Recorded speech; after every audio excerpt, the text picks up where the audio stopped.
What you're looking at is the RTX 3070, and it's larger than most of your Tech Ninja PC cases. This monster initially hit the market at $449 for a nanosecond before disappearing into the abyss, thanks to the crypto miners' sudden obsession. If you're under the impression that the price was plucked out of thin air, let me burst that bubble.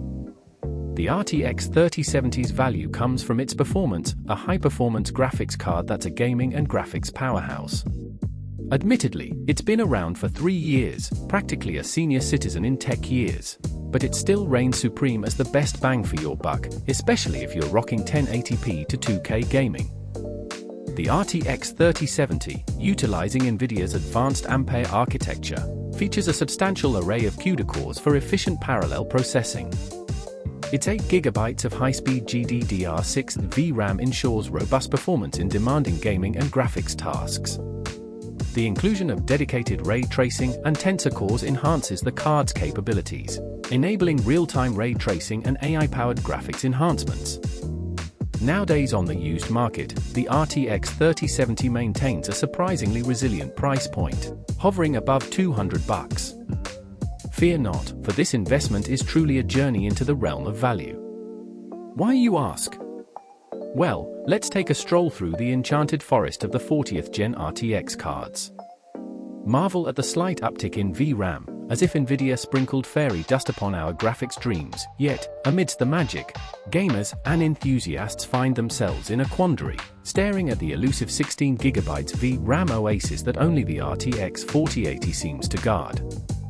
Sure, there's the 4060 Ti, with its magnificent 16GB, but trust me, it's a royal overpriced affair, not worthy of dethroning the mighty RTX 3070 from its performance pedestal. Scrutinizing the specs, upgrading feels about as thrilling as watching grass grow. In the grand theater of tech choices, my verdict, no thanks to the upgrade hype. But it's worth mentioning just how much stronger it is compared to the RTX 2070. The leap in performance is even more pronounced than the jump from the 1070 to the 2070. This improvement is particularly noteworthy because the descendant, in this case, is noticeably mightier than the ancestor. The RTX 3070 doesn't just follow in the footsteps of the 2070, it practically sprints ahead, showcasing a substantial and commendable performance boost. When you're sizing up the competition, AMD's Radeon RX 6700 is the one stepping into the ring against NVIDIA's RTX 3070. As evident from the specs, both contenders are packing some serious processing power. One boasts extra VRAM, appealing to those who love a bit of show-off, while the other showcases its ray tracing capabilities, sure to impress the graphics enthusiasts. Generally, the 3070 outperforms the Radeon in the 1080p benchmark, but there's a twist. The Radeon manages to snatch victories in specific games.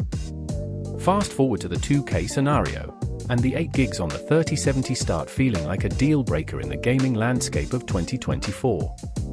With just an additional 2 GB, AMD's option appears more future-proof, especially for handling upcoming VRAM-hungry games. Believe me, in the ever-evolving world of gaming, that extra VRAM can play the unsung hero. Did NVIDIA's plan come to fruition? I'd say, to some extent, but only temporarily. The initial promise of graphics cards delivering performance levels akin to the RTX 2080 Ti, with a slight dip in VRAM sounded promising. However, as we've witnessed, the execution didn't quite live up to the hype. Many YouTubers are already ringing the "it's all over" bell, predicting the imminent demise with the arrival of the 40 series. Yet, let me assure you, it won't fade into obscurity as swiftly as some anticipate. Just look at my trusty GTX 970, still holding its own with medium to high settings in today's games. I guarantee that anyone wielding a 3070 variant will be cruising through GTA 6, at a solid 60+ FPS with impressive graphics. Sometimes, the old dogs, or GPUs, have more fight left in them than we give them credit for. Alright, let's dive into the benchmarking arena where raw power is tested on 1080p Ultra settings, sans DLSS, accompanied by the trusty i5-10400. Both these technologies, born in the gaming renaissance of 2020, were the champions of the mid-range build for their time.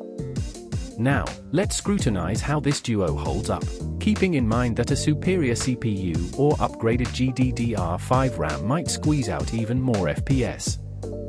In this particular benchmark, you'll notice that sometimes the FPS doesn't soar as high as expected, and that's often due to the lurking bottleneck. However, the magic happens when you transition to the 2K realm, the bottleneck disappears, and the experience becomes smoother. Personally, I relish the visual feast when gazing at a 2K screen, and gaming on it is an even more gratifying experience. But, let's face it, the 2K utopia has its challenges. Not every AAA title can gracefully run on these cards at a consistent 60+ FPS. When I took the plunge, those 1% lows were playing a game of hide-and-seek, often dipping below 40 FPS, which, let's admit, is not the most enjoyable gaming experience.